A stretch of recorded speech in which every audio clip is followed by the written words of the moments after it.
Hi, I'm Paris, and last month I got the letter in the mail that many people dread, the summons for jury duty. Now, I could probably have asked to be excused based on the side effects I have from my cancer treatment that might make it hard to sit in the courtroom all day long, but I happen to feel about jury duty that it really is something you should try to do unless you absolutely can't or it's a terrible hardship not to, because someday you may be on the other end of things and in a court case, and your lawyers have to pick from amongst the jury pool trying to find a jury of your peers. But if you wouldn't agree to serve on a jury, then can you really expect other people like you to be there to be on your jury? So I opened the letter up expecting it to be a week or so of service, but to my surprise, the letter said that I was going to be in that potential jury pool for 2 months. And I thought, who's sending me this? Because I've served on a jury before, and I've done the jury service going and being in the pool a couple times, but it's always been for like a week, and it's been a municipal court. This is federal courts, Western District of Texas. So the federal courts, they don't mess around calling you for jury duty. They make a 2-month commitment out of it for the standard jury pool, and if it's for a grand jury, you have a 1-year obligation. So I've got some doctor's appointments scattered over the next couple months, and I'm thinking, oh, can I reschedule those? Can I make this work? But reading through the whole letter, it said that every Friday afternoon after 5:30, you have to call into the number, and they'll tell you whether you need to be there the following Monday morning for the next week of being more in the active jury pool. Otherwise, you're sort of the stay-at-home pool of people that only get called in when needed. So I decided I would do my best and see which weeks they called me in and how I could arrange things. Now, the first 2 weeks of May when I called in, they said they didn't need me, so that was fine.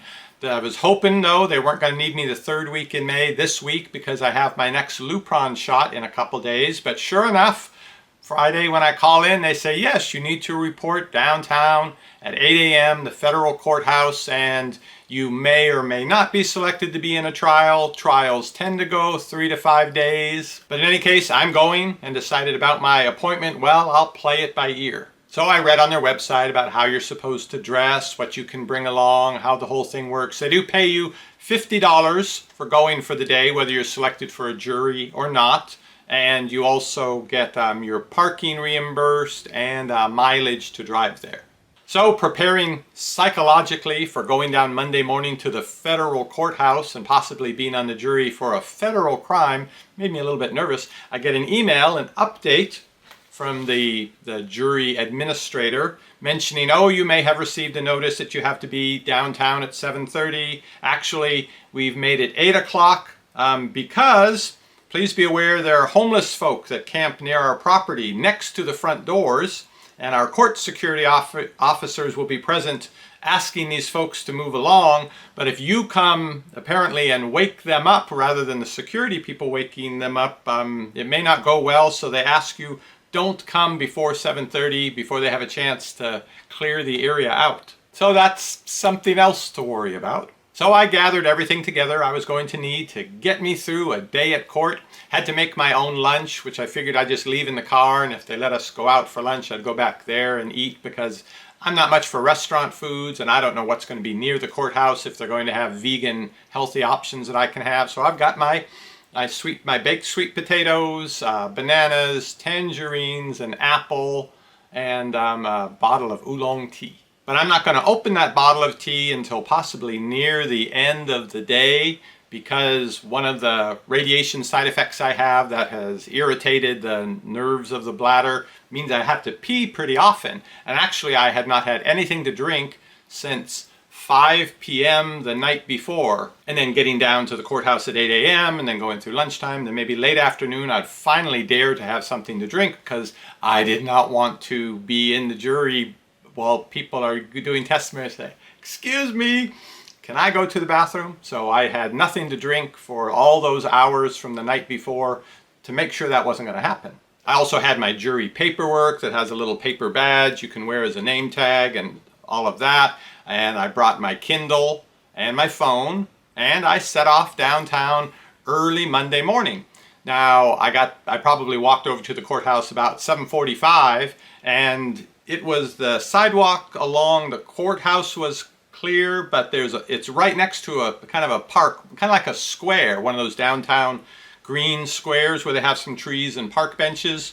And the courthouse faced one side of that, and there's skyscrapers on the other sides. And I imagine when they put that in, it was a place for the workers and the people of the court to be able to go at lunch and, have your lunch outdoors and that sort of thing. But it's an unofficial housing development right now in the form of tents, and they don't clear the people out of the park. So that's sort of a permanent fixture right there. They just make sure they're not blocking the sidewalk for people trying to get into the courthouse. And when I got there's a line of people already almost out the door, all holding on to their jury paperwork and whatever else they thought they would need for the day. And a security guard is coming out checking everyone's ID. And as you move up, they bring out a basket and you have to empty your pockets and my Kindle. Basically everything that you have has to go into that, and you've got to walk through a metal detector. Then you get your stuff back and you go and sign in with the jury administrator, and then you go into a big room, has, 100 seats, and you wait there till something happens. We ended up with 69 people in our jury pool, and when someone finally came to talk to us, they explained there were 2 cases that they were looking to seat juries for. One was a civil case, so for that one they needed 6 jurors and an alternate, so 7. And then for a criminal case, they needed the typical 12 plus 2 alternates. So we had 69 people, so the chances that they were going to pick any individual person to be on either of those juries was about 1 in 3. So I was kind of hoping I'd be picked because I'd like to serve, but I was also kind of hoping I wouldn't be picked, especially for the criminal case, just because it makes me nervous. And also I have my Lupron shot in a couple days. If I'm picked for either of these, the court case will probably go long enough. I'm going to have to reschedule that and a visit with the doctor, and that could be a mess. Then they played a DVD for us with Chief Justice Roberts of the Supreme Court talking about the importance of the jury system we have in the U.S. and how the service you're doing is so important. And Sandra Day O'Connor was on and spoke about that as well. So that was nice. Makes you feel like you're doing a good thing. And I looked around at my other 68 fellow jury pool people, and it was a nice cross-section. I expected it to be mostly older people who have time to go and do that, but no, there were a fair number of middle-aged business people. There were younger people. I'd say about half men, half women, various ethnicities, as well as income stratification, all represented. And they did mention that they do try to pick a good distribution of people so that the lawyers have a chance to pick a jury of their peers for their client. And that seemed to be really good to me, that they focus on making sure that's the case. Now, we were probably there an hour or so before anything started happening, and so I went to the bathroom a couple times just to make sure. And then the jury administrator came out and mentioned, okay, we're going to be going up to the courtroom now, and here are the people who are in this case, here are the people that are in that case, and we do have a bathroom up by the courtroom. However, we don't want you to use that because it's possible the lawyer or even the defendant or plaintiff could be in the bathroom at the same time as you, and so we don't want conversations happening outside the courtroom, etc. So please do your potty break here. So, okay, I'm going to go again one more time. And I've got my Kindle, my jury paperwork, and my pen with me, and so finishing up in the bathroom, I need to reassemble the clothing, and so I stuck it all up under my chin, and the thought just crossed my mind when I did that. I said, it's probably not good that you're facing the toilet, because if things were to fall, they could fall into the toilet. I should not have thought that. It's one of those things where when you focus on something in the universe, it comes to you. And so the Kindle was a little bit heavy, and it did fall. It slipped, but it fell basically right to my hand, so I caught it with my hands. But with the surprise, I lifted my chin up, which my jury paperwork and badge, into the toilet. Fortunately, I had already flushed, but still it's in the toilet and it's toilet water. It got about a third of the way in before I grabbed it and pulled it out, and it's dripping wet. And I'm oh my gosh, what should I do? Because what if they make us wear the badge thing and I've got a dripping wet badge? Should I try to take it over to the hand dryer and be taking the pages and doing this? What if someone comes in and sees me doing this? So I decided, all right, I'm just going to kind of tuck it under the Kindle and walk out like nothing happened. At that point, they were calling people's names and telling you that was going to be your juror pool number. Remember that. and I got put into the juror pool for the criminal case. So they took the civil case people out first. They went to wherever that courtroom was, and they said, okay, let's get everybody else. We took the elevators upstairs. We all, 46 of us, kind of found space in the hallway outside of the courtroom. And then when it was time, the jury administrator said, all right, I need the first 12 people who I gave numbers to. I need you in line, and we're going to go in. I was number 10. I was going to have to go in first, which means there's more of a chance I was going to be selected. So we lined up, we marched down, and just about got to the door of the courtroom when the administrator leading us said, stop. And something was going on, and we couldn't quite see or hear what was going on. And then after a few seconds, he said, all right, back up, back, and all the way back into the hall. So we're backing up in line. And do we have to stay in line? It was a short delay, what's going on? But we weren't told anything about what was happening. So we're just standing, and everybody's looking like, what's going on? When out of a conference room over behind a pillar, somebody who I would have guessed was a lawyer, expensive suit and haircut, comes rushing out and goes around, and they go into the courtroom.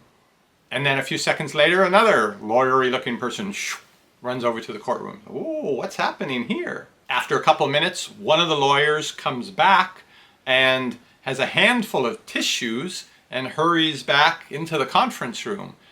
Did they spill something? What's going on? And it crossed my mind, I wonder if the person, I guess the defendant, decided to take a plea deal. And so there's a lot of emotional stuff going on in there. And sure enough, after a few minutes, the lawyers came back out, and who I assume was the defendant and their family also came, and they all went through into the courtroom. And still no one told us anything. So we're waiting to see if now we go in. But no, another 5-10 minutes. And then the jury administrator said, all right, everybody back downstairs to the jury pool room. So we all take turns on the elevators, get back down. Finally, my badge and paper is starting to dry out a little in case I have to wear it. And then we sat for about 15 minutes, and no one explained what was going on until the actual judge from the courtroom came down and said, I want to thank everyone for coming in today, for offering your service with the jury duty. He said the defendant in the case decided to plead guilty, and so we aren't going to need you anymore today. You will go back into the pool, so it's possible at a later date in your term of service you'll get called back in. But he said, I don't want you to feel like your time was wasted in doing this, because sometimes it happens that the reality of the situation for a defendant doesn't really sink in until that day when they're there and all these people come up, and this is the jury, this is the group, so amongst this group of people are the 12 people who are going to decide your guilt or innocence. And the impact of that sometimes persuades people to take the plea deal rather than to go on to trial and take their chances there. So it was a dramatic moment, like you see on the TV shows and movies of police and courtroom drama. There was actual drama there. It got resolved though, and so the judge did want to make a point of thanking us and telling us that by coming to offer our services, we basically sort of helped to promote the outcome of that case, and so it wasn't a waste of our time and so forth, and then we were free to go. So I went home feeling I had done my part in the process, and I related this story to my kids. They're both college age, 2 daughters, and when I finished, the younger one said, you know, a lot of people who take those plea deals aren't actually guilty of the crime, but they're lower income or they don't have access to really good lawyers. And so that seems like the safer bet to them to do 2 or 3 years rather than to risk 20 years when they really don't know if they have much of a chance in court, even though they're innocent. So there went my feeling like I had done my part in serving to accomplish something good. Did I pressure a guilty person into admitting their guilt and so justice was served?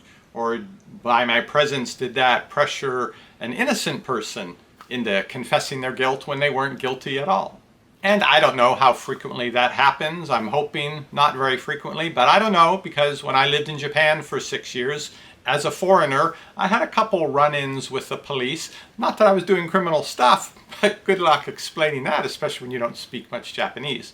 But I did read that in Japan at that time, this would be like right around 1990, that the conviction rate for Japanese police in cases was like 97%, like crazy high. Like they catch every single criminal doing any single criminal thing. And I thought, well, that's, Japanese society is a lot different than American society. But someone explained to me, no, they catch somebody for 97% of the crimes, and they get a confession out of them, and then they receive whatever punishment. But a lot of those people did not commit the crime. It's just the way the system works there. They find somebody for each crime, and you end up confessing that you did it. So I'm certainly glad I never ended up in that situation in Japan, and I'm hoping that's not a common situation here in the United States. And so what can I do except try to continue doing what I think is the right thing? And unless they call me in next week to serve on a scary case with my toilet water name tag, I'll see you on the next review.